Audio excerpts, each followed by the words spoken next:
ये हमारा जो 5 वोल्ट है, यहाँ पे एक ग्राउंड होगा, बीप मार रहा है मल्टीमीटर, आवाज़ आ गया। ये हमारा ये पूरा 5 वोल्ट है ये। अब यहाँ से 3 वोल्ट डायरेक्ट जाएगा क्लॉक आईसी पर, तो उसको चेक कर लेते हैं। क्लॉक आईसी पे बीप आना चाहिए। 3.3 इसका सप्लाई आएगा ऑन बोर्ड में। ये देखो ये आ रहा है बीप, मल्टीमीटर में आवाज़ आ रही है। और इसी तरह से इसको यहाँ से भी चेक कर सकते हैं। जो क्रिस्टल है, क्रिस्टल का जो ये लैग है, इस क्रिस्टल का जो ये लैग है यहाँ पे रख के, क्रिस्टल का जो लैग है यहाँ पे रख के आईसी पे घस के देखेंगे तब भी बीप मारेगा। और दूसरी बात, शॉर्टकट तरीका आपको बताता मैं। शॉर्टकट तरीका, 1 मिनट पाउस। और ये रैम स्लॉट पर शॉर्टकट में चेक करने के लिए ये ए साइड होता है, बी साइड होता है लेफ़्ट वाला। तो ये मेरा लेफ़्ट होगा, तो इसके ऊपर में 16 नंबर की पिन देखना है हमको। और 16 नंबर की पिन पे रख के क्लॉक आईसी पे टच करेंगे तो 16 वोल्ट मतलब मिलना चाहिए। 16 नंबर पे मिलना चाहिए, एक बीप आना चाहिए और सप्लाई 16 मिलना चाहिए, 1.6। तो 1 नंबर की पिन पाउस 1 2 3 4 5 6 7 8 9 10 11 12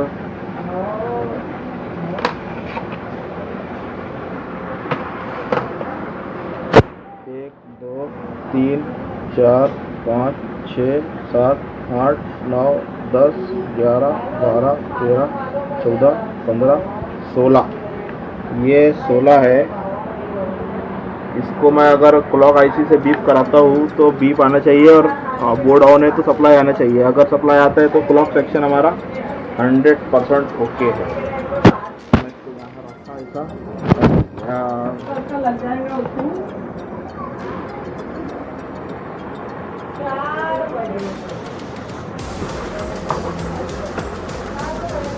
क्लॉक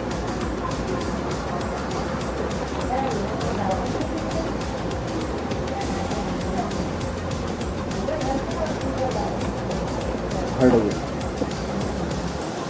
पाउस कर दो, नीचे से ले ले। तो ये देखो नीचे से मैंने लगाया हूँ 16 नंबर पे, और यहाँ पे क्लॉक आईसी पे ये देखो मल्टीमीटर बीप कर रहा है। बीप की आवाज़ आ रही है मल्टीमीटर की।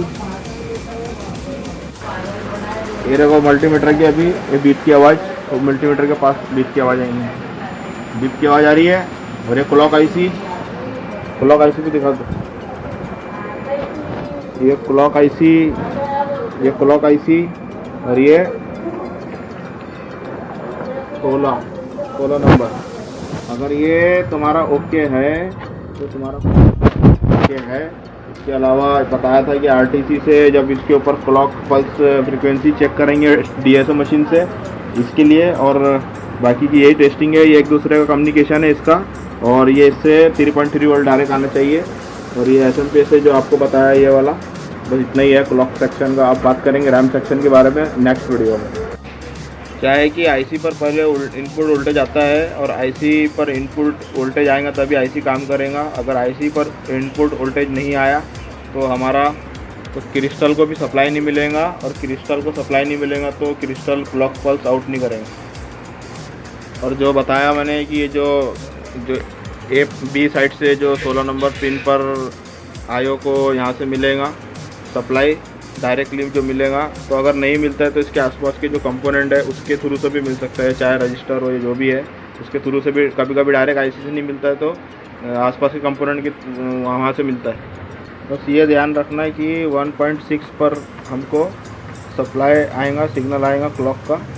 1.6 16 नंबर पिन बी क्लास में, ठीक है। ये भी क्लियर हो गया। डीएसओ नहीं है, नहीं तो मैं फ्रीक्वेंसी भी चेक करवा देता। और अब ये समझो, ये यहाँ पे जो लिखा हुआ है, ये जो यहाँ पे लिखा हुआ है, क्या लिखा हुआ है देख पा रहे होंगे, 3.5 वोल्ट 1.5 वोल्ट। तो ये अपना DDR3 जो होता है उसका मतलब पहचान है। तो ये रैम सेक्शन अपन लेकर आएंगे। तो रैम अगला जो टॉपिक रहेगा अपना रैम सेक्शन रहेगा, तो उसमें कवर करा दूंगा मैं। चलो ठीक है, stay tune, stay connect, please subscribe motivation solution. Thank you, धन्यवाद।